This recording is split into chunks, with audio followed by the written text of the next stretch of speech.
বিএনপির অন্যতম শীর্ষ নেতা জনাব মির্জা আব্বাস তার একটি বক্তব্য সাম্প্রতিক সময়ে বেশ ভাইরাল হয়ে পড়েছে। তিনি স্পষ্টতই জামাতের প্রতি তার বিষোদ্গার করেছেন এবং বলেছেন যে জামাতের মতো অসভ্য কোনো দল আর এই বাংলাদেশে নেই। তারপর তিনি বলেছেন যে এই জামাতকে দমন করার জন্য সবচেয়ে শ্রেষ্ঠ এবং সবচেয়ে উত্তম যে শক্তি সেটা হলো আওয়ামী লীগ। পরবর্তীতে তিনি আরেকটু এগিয়ে গিয়ে বলেন যে আসলে জামাতের মতো আওয়ামী লীগের একটি অসভ্য দল, এরকম অসভ্যদেরকে দমন করার জন্য জামাতের মতো এরকম একটি অসভ্য দলকে দমন করার জন্য বিএনপির মতো এরকম ভদ্রলোকের আসলে জায়গা নেই। এখানে আওয়ামী লীগের মতো লোককেই বা আওয়ামী লীগের মতো দলকেই মূলত দরকার জামাতকে, যাকে বলা হয়, নিয়ন্ত্রণ করার জন্য। তো তিনি বিস্তারিতভাবে যে বিষোদ্গারগুলো করেছেন তার প্রেক্ষাপট আমরা যতটুকু বুঝি যে বর্তমান সময়ে ব্যক্তিগতভাবে জনাব মির্জা আব্বাস সাহেবের যে জীবন, এই জীবন মোটামুটি শেষ করে দিয়েছে জামাতের নেতাকর্মী যারা আছেন তারা প্রকাশ্যে নানা রকম কথাবার্তা বলে। আর জামাতের যে সকল বট বাহিনী রয়েছে ইন্টারনেটে তারা নানা রকম চেষ্টা তদবির বদনাম করে এই মির্জা আব্বাস সাহেবের পরিবার পরিজনকে রীতিমতো অস্থির করে তুলেছেন। অন্যদিকে বিদেশে বসে যারা সাধারণত ইউটিউবিং করেন, ফেসবুকিং করেন বা টিকটক তৈরি করেন, এই সকল লোকজনকে অনেকেই জামাতের এজেন্ট হিসেবে, পেইড এজেন্ট হিসেবে অভিহিত করেন এবং সেই সকল লোকও পাইকারি হারে যাদেরকে অকথ্য ভাষায় নির্বিচারে গালাগাল দেন তাদের মধ্যে মির্জা আব্বাস প্রধানতম। তার বাবা কী করতেন, তার স্ত্রী কী করেন, টাকা পেলেন কোথায়, কোথায় ব্যবসায়, কোথায় বাণিজ্য, এই সকল কথা নিয়ে নানা রকম ব্যঙ্গ বিদ্রূপের পাশাপাশি টুইটুকারি করে কথা বলা, তারপর মানে এতটা অশ্লীল, এতটা অশ্রাব্য ভাষায় তাকে লিখিতভাবে এবং মৌখিকভাবে আক্রমণ করা হচ্ছে যে তার জীবন রীতিমতো তছনছ হয়ে গেছে। আমি জানি না যে আসনে তিনি নির্বাচন করবেন সে আসনে জামাতের প্রার্থী কে এবং তার সঙ্গে আসলে জামাতের প্রার্থীর কোনো তুলনা চলে কি না। কিন্তু তা সত্ত্বেও জামাত ইসলামের যে রাজনীতি, তার ধরন এবং প্রকৃতি তাকে রীতিমতো একেবারে মানে বাতিকগ্রস্ত করে তুলছে, ব্যস্ত সমস্ত করে তুলেছে। তিনি তার যে বক্তব্য, এটা একটা পাবলিক অ্যাড্রেসিং ছিল, জনসভা ছিল। সেখানে তিনি বলার চেষ্টা করছেন যে এরা মানুষের জাত না। এরা যে কর্মকাণ্ড করে বা এরা যে ভণ্ডামি করে, ধর্মকে ব্যবহার করে আমাদের যারা সাধারণ মানুষ রয়েছেন বা সরল সোজা মা বোনেরা রয়েছেন, তাদের বিশ্বাসকে পুঁজি করে এরা যে সকল খেলাধুলা করেন, এরা যে সকল কৌশল অবলম্বন করেন, এর মতো ভয়াবহ আর কোনো জিনিস নেই। তিনি উদাহরণ হিসেবে বলার চেষ্টা করলেন যে এই জামাতের মহিলারা তারা বোরকা পরে বিভিন্ন বাড়িতে সেই ঢুকে যায়, কোথাও পানি খাওয়ার নাম করে, কোথাও একটু বসার নাম করে, কোথাও অন্য কোনো ওসিলা ধরে তারা সেখানে ঢুকে।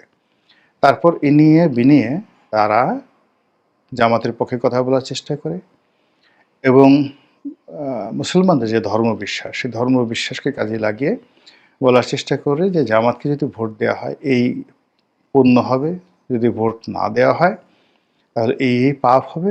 এটা নিয়ে নানা রকম যে যাকে বলা হয় ন্যারেটিভ তারা ইতিমধ্যে তৈরি করে ফেলেছে।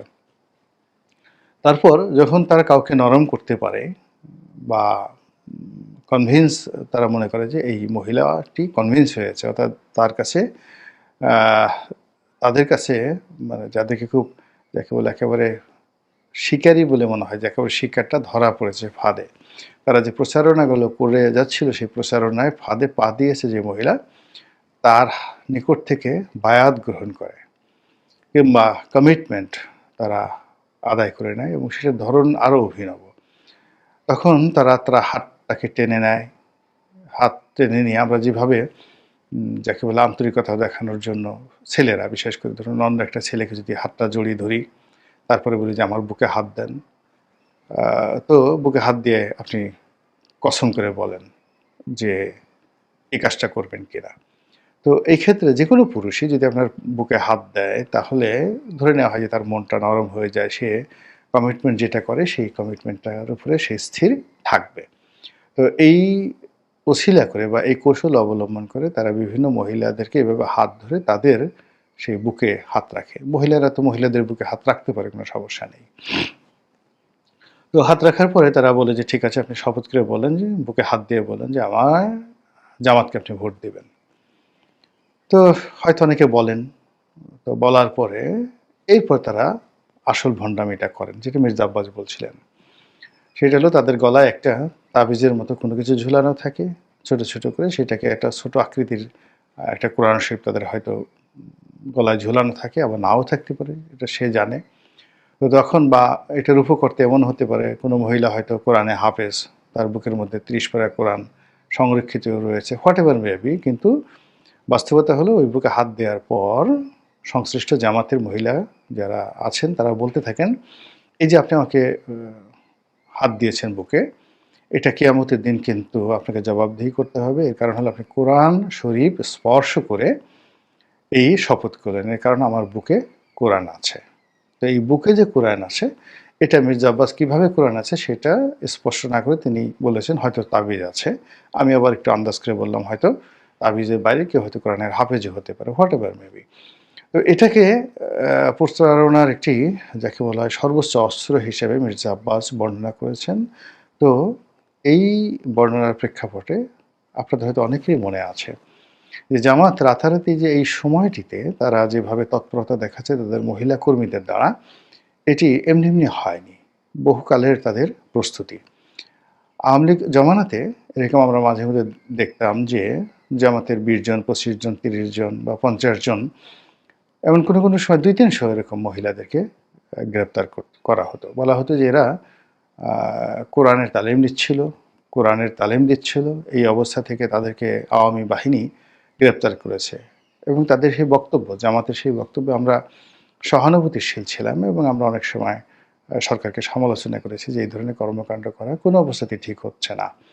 তো তাদের সেই কর্মকাণ্ড হালে কতটা পানি পেয়েছে যে মির্জা আব্বাসের মতো সিনিয়র যারা নেতৃবৃন্দ রয়েছেন তাদেরকে রীতিমতো অস্থির বানিয়ে ফেলেছে। এবং সেই অস্থিরতা খুব সাধারণ বিষয় নয়।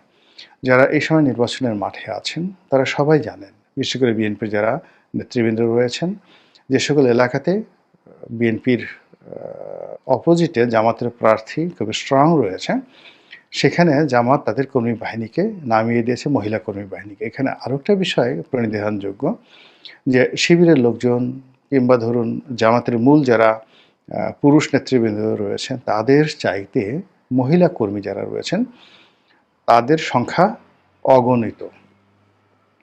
এবং এই মহিলা কর্মীরা জামাতের অ্যাসেট বা সম্পদ বলে জামাতের আমির মনে করেন, এবং তারা আরও মনে করেন জামাতের কর্তৃপক্ষ যে আগামীতে যদি জামাত ক্ষমতায় আসে তবে এই মহিলা কর্মীদের কারণেই তারা ক্ষমতায় আসবে।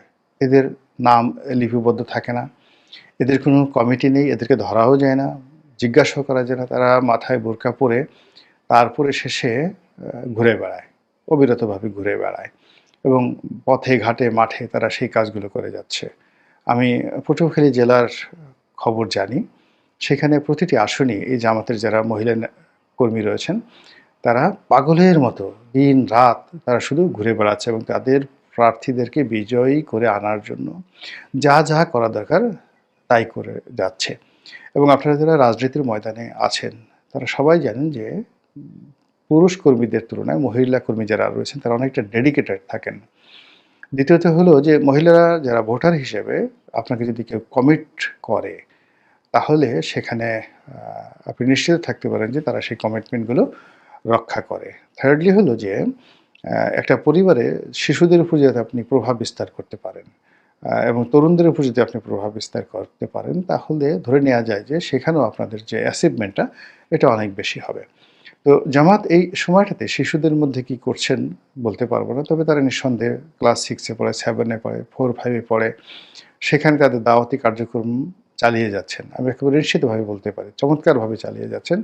তো এই সকল যারা বালক বালিকা রয়েছেন তারা হয়তো ভোটার নন, কিন্তু তারা তাদের আদর্শ, হঠাৎ করে পিতামাতা দেখলো যে তাদের ছেলেমেয়ে নামাজ পড়ছে, তো সঙ্গতি করে তারা খুশি হয়ে যাবে যে মাই গড এই সময় ছেলেরা নেশা টেশা না করে নামাজ পড়ছে। তারপর ছেলেমেয়ে হঠাৎ করে একদিন বলল তার বাবাকে মাকে যে এবার ভোট কিন্তু দাঁড়িপাল্লায় দিতে হবে। তো ছেলেমেয়েদের এই যে হঠাৎ করে ধার্মিক হয়ে ওঠা, এটা পিতামাতার মন নরম হয়ে যায় এবং যখন সেই ছেলেমেয়ে বলে যে দাঁড়িপাল্লায় ভোট দিবেন, তখন তারা আরও নরম হয়ে যান। এরপরে আপনি যদি মহিলাদের মধ্যে সেই প্রভাব বিস্তার করতে পারেন, আমি অনেক কট্টরপন্থী আওয়ামী লীগ নেতাদেরকে চিনি, যাদের স্ত্রীরা ইতিমধ্যে জামাতের যাকে বলা হয় প্রলুব্ধ হয়েছেন, জামাত দ্বারা রিক্রুট হয়েছেন, জামাতের প্রতি তারা যাকে বলা হয় আনুগত্য প্রদর্শন করেছেন। এটা আওয়ামী লীগের নেতাকর্মী রয়েছেন, বিএনপির বড়, বড় নেতাকর্মী রয়েছেন, এমনকি সামরিক, বেসামরিক বড়, বড় কর্মকর্তা রয়েছেন, যারা কোনো রাজনৈতিক দল করেন না। কিন্তু তাদের স্ত্রীরা ইতিমধ্যে জামাতের রিক্রুটমেন্ট যে নেটওয়ার্ক, সেই নেটওয়ার্কের মধ্যে তারা পড়ে গেছেন। আপনি দেখবেন যে হয়তো একজন জেনারেল, হয়তো একজন ব্রিগেডিয়ার এমনি খুব ডাটফাট করে চলছেন। কিন্তু তাদের স্ত্রী বা সন্তানদের মধ্যে আপনি জামাতি লেবাস দেখতে পাবেন। এটা হলো তাদের যে ডেভেলপমেন্ট, সেই ডেভেলপমেন্টের একটা অংশ এবং সেই ডেভেলপমেন্টটা রাজনীতির ময়দানে কতটা রিদম তৈরি করছে, কতটা আতঙ্ক তৈরি করছে, কতটা সংগীত তারা সেখানে সুর মূর্ছনা তৈরি করছে, এটি মির্জা আব্বাস সাহেবের যে আহাজারি, তার যে রাগান্বিত মনোভাব, তার মধ্যেই আপনি হয়তো খুঁজে পাবেন। মহান আল্লাহ আমাদের সবাইকে হেদায়েত দান করুন এবং হেফাজত করুন। আসসালামু